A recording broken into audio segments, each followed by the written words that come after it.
So, Fusion World. It's been a couple months since we talked about it, but because we really haven't had much information since Gen Con. But today, because of the New York Comic-Con, we actually have all, or at least most of the leaders for the starter decks completely leaked, and we have all the information, which really isn't very much. But I wanted to go ahead and start this, as I'm sure everyone will, and kind of talk through the effects, my thoughts, and a bit of a wish list for some of the stuff that will come out of the starter decks. And I know Fusion World will be two different words that will either excite you or make you a little bit more depressed because of the state of Dragon Ball Super card game, or at least the Masters format. But hey, we'll see what happens when it comes down to it in February. So first off, I was not lucky enough to go to New York Comic Con, not this time around anyway, so I can't say that these photos are mine, but I will shout out, of course, George Spira. I think he made a video on this already. I think he did post these, and as well as on the Facebook group. So Fusion World Facebook group, the discussion group, they're all on there. I think there are a few floating around on Twitter/x.com, so you can always look through there as well. The first one, or like at least the first thing that we should take a look at, are the 4 decks. We actually already knew this. We saw this on the website earlier this year, I think in August, when they did all the reveals and demos and stuff like that for Gen Con. The website was live, and you can actually see on their website right now. I don't think anything's been updated just yet, but you can scroll through the main website right now and go through and, you know, go through the photos, or not the photo, the video, the teaser, the starter decks, booster packs, stuff like that. It'll give you the stuff for that, and of course the digital version coming out along with it. I think they do have the events like New York Comic Con, obviously, but it'll just go to the event schedule and stuff like that with the booth and all that. They haven't updated anything specific. Of course, again, the starter decks that we're going to look at right now are pretty much all the starter decks that we know of here. So the Goku, the Vegeta, the Broly, and as well as the Frieza, which have their respective colors. Now, if we take a look here, again, Broly is green, which makes sense. You know, that's on par. Pretty like all of these are all pretty much on par with the Masters or Dragon Ball Super card game format / game already. It's pretty much the stuff that we already know. So green being Broly, blue being Vegeta. I don't know why I blanked out on Vegeta. That's some disrespect right there. Red being Goku, and then yellow being Frieza, which actually has pretty much the same sort of effect that we've seen in like set 1, set 2 Frieza anyway. And then they preview some of the stuff that we've seen, which is part of all the demo decks. If you haven't had a demo deck already or haven't demoed already, this is pretty much what you get in it. And I think it's like 40 cards, I think. You can probably double up if you want to have a full deck. It's probably less than 40 now that I think about it, and now I try to remember. So first up, let's look at Goku, which I do believe, as you can see here, I'm pretty sure it says when attacking you just draw a card. He has a 15k leader as well, along with when you awaken, which I believe is just 4 or less, you get to draw 1 and then flip the card over. You become a 20k leader, which is pretty much the norm for most leaders in Fusion World, and from what we can see it anyway, from the demo decks and as well as the leaders here. And then when attacking is draw 1 and then choose up to 1 of your battle cards. It gains 5k for the turn, or for the battle, sorry. This is also an activate battle, so you can do it on both turns, which is nice. It's basically a free card out of your hand, which you know, in Fusion World, from what we can see in the demo decks, we saw more 10ks, right? We saw a lot more 10ks, and that being more commonplace, not just being in super combos. But still, 5k still gets you out of things, and as well as can be aggressive on your given turn as well. All right, moving on with the theme with these guys is that blue Vegeta basically is kind of the same thing as Goku, same 15k 20 leader. I think they're pretty much parallels between each other. So like if you're just going to learn the game straight up, these are going to be the decks that are going to be playing against each other when you learn.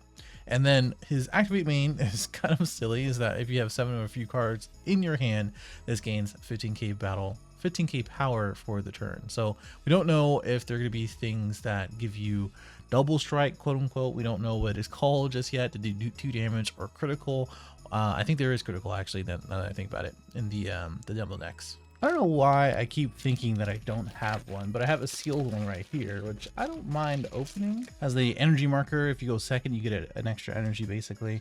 You do have the Goku demo deck boy, which is similar to what we're looking at right now, but I guess it's pretty much the same thing, right? For this one says that you choose up to one of your red battle cards and gains 5k for the battle. Not so much of any of your cards. And also these guys have double strike and as well as critical. So those guys do exist. There you go. And of course, as far as the blue Vegeta, our art's different, but the effect is pretty much the same, which I will talk about the art after this. I do have some opinions on it, but either way, they're pretty much the same thing, which makes sense, you know, pretty similar to what you experience as a person who does the demo, and you just go out and buy a starter deck and be like, hey, I liked that leader, or I liked Vegeta, I like Goku, so I want to expect to have a same or similar experience when I actually start out the game. Okay, now here is where it gets a little tricky, because now Broly is two things. Is one, a 15k leader on the unawakened side, but now a 25k leader on the awakened side. So that's interesting. It is on theme that he destroys himself and destroys other things and stuff like that, and he's just a big old tank. But there's no like big downside about this leader. You can just be a 25k and just be better than everyone else. That's like the Whitebeard effect. Sorry for my Dragon Ball people and audience, but yeah, just like Whitebeard in One Piece, this is the same exact thing. So I'd imagine people are going to be gravitating towards him. The second thing that this kind of confirms is his awakening ability and what green entails, which is draw one, obviously when attacking, and then awaken, you'd flip over for the awakened or awakening, and then you add one card to your life to your energy in rest mode, and then you flip this card over. So basically we're implying that we have energy manipulation, energy ramp, etc., which is kind of not surprising. I don't really know too many other games. Maybe I'm sure there's others like Shadowverse or something like that. I'm pretty sure Shadowverse is green for ramp, but I know Magic has ramp for green as a color, or green as a color for ramp. And it's interesting that they're shifting over to this. So hey, cool. I mean, blue's not going to have it, and green's going to have more things. Maybe blue's going to have removal, or a lot of removal. I know in the demo deck that there's like still bottom decking stuff. So it'll be pretty crazy to see if green has ramp and as well as KO, because you can ramp into big things, which I'm sure in this starter deck we're going to see like 8 cost Broly or 5 cost, 7 cost Broly, whatever it may be, that KO things or has big power, or you know, just have some random stupid ability. You know, I would imagine most of these starter decks are also structured where it has a bunch of commons, whatever, and then, you know, 2 or 3 of their bigger boys, and those bigger boys for Broly at least is going to be something that you ramp into. However, the leader effect says that activate main, you place 1 energy into your drop, and then you draw 1 card, and it gains 5k power to the turn. I would like this to be an activate battle. I think most, if we're staying on theme here, because we are, like, if you really look at it, it's the same sort of game, just simplified, right?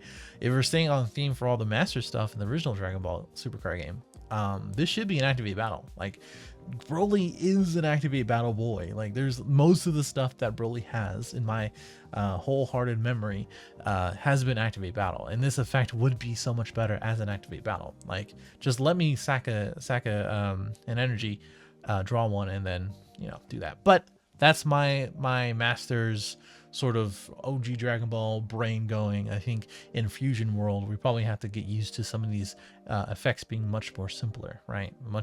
Much more down to earth, much less crazy, and probably going to be doing that, or at least expecting that, for the first 4 or 5 sets before we get something that is more on archetype and more crazy and stuff like that. I would imagine, again, green will get more ramp stuff. Broly will be in green, etc., etc. But we will see. Last but not least is going to be Frieza, which is a 15k and 20k on Awaken. He draws 1 when attack, which is cool. And then, which by the way is awesome, because like it was so miserable playing with set 1, 2, even 3 characters that didn't draw for doing nothing, basically, just for existing. Like, let me draw so we can progress the game a little bit better. Like, not like punishing me for not drawing in a game that should be drawing really sucked, which is why they got power crept so quickly. Anyway, the Awakening is the same thing as the Goku and Vegeta. You draw one and you flip over at 4 or less, and then the end of the turn for the Awakened side is that you switch 2 of your battle cards to active mode, which is pretty cool because, again, it's a callback to the yellow Frieza. This is yellow as well. You can tell by the bottom right, and as well as the yellow text on the left and right and top right. We still have the leader text, which is at the bottom, Frieza Clan as well as Frieza Army. I don't know the other things on the left and right, but I'm guessing it's just information for classification and sets and stuff like that.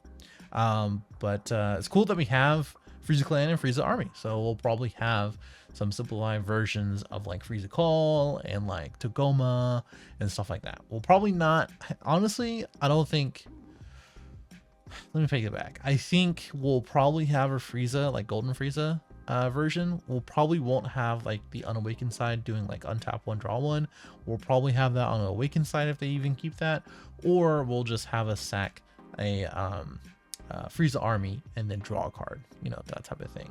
Or you gain 5k, or one of your other yellow cards get 5k. I think that's gonna be the theme going forward for Fusion World.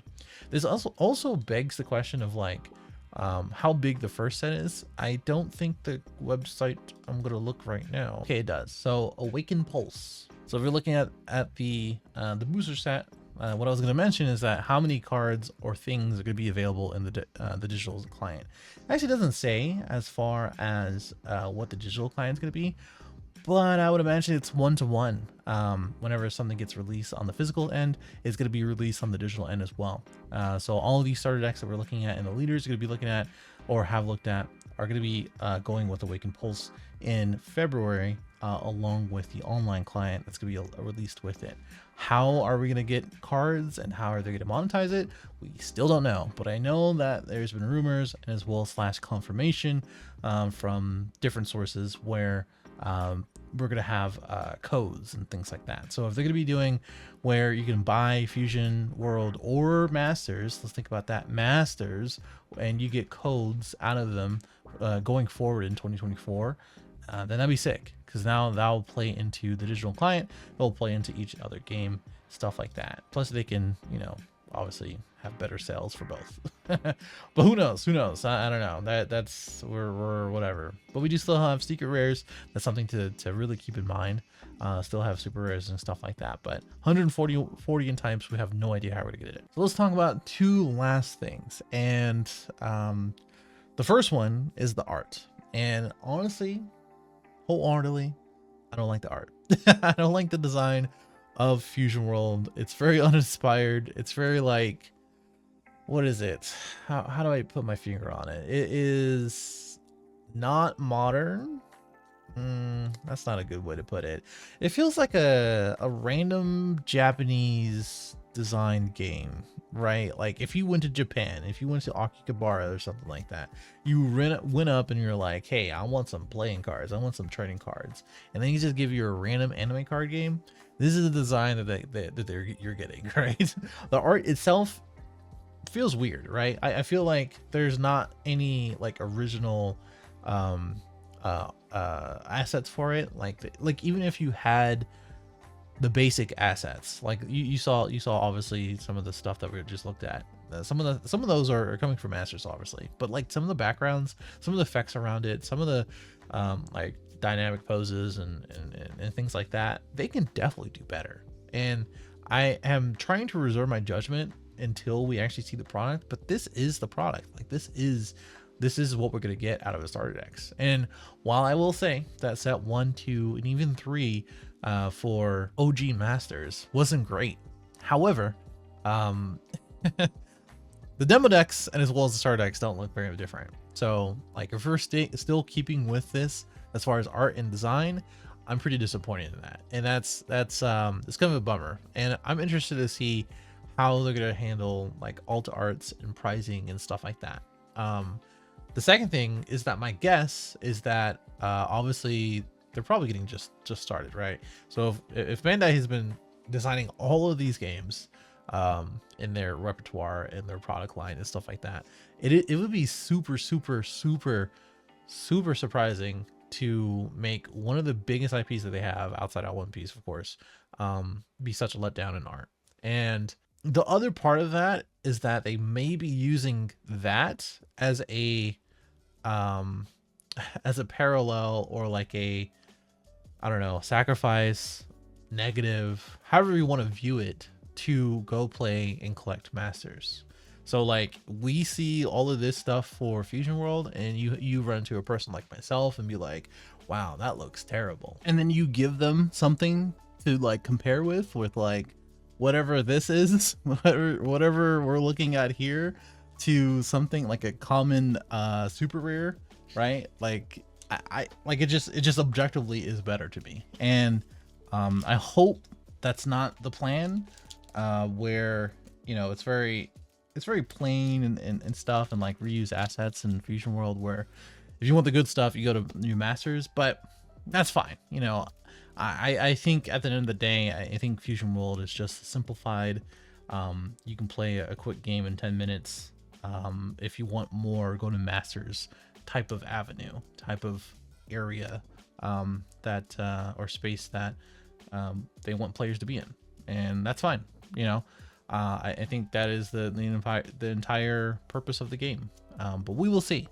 I think I'm gonna ramble more than I want to. But either way, let me know what you think in the comments below about the leaders, and as well as the future of the game. I can't wait to see more, because we're going to see more of the starter decks, and then hopefully the winter beta, which is hopefully in the next couple months, because we only have a couple months, unless they mean January, which that would suck. But hey, we have 4 more months until the game's released, so we'll see you guys then, and in the next video.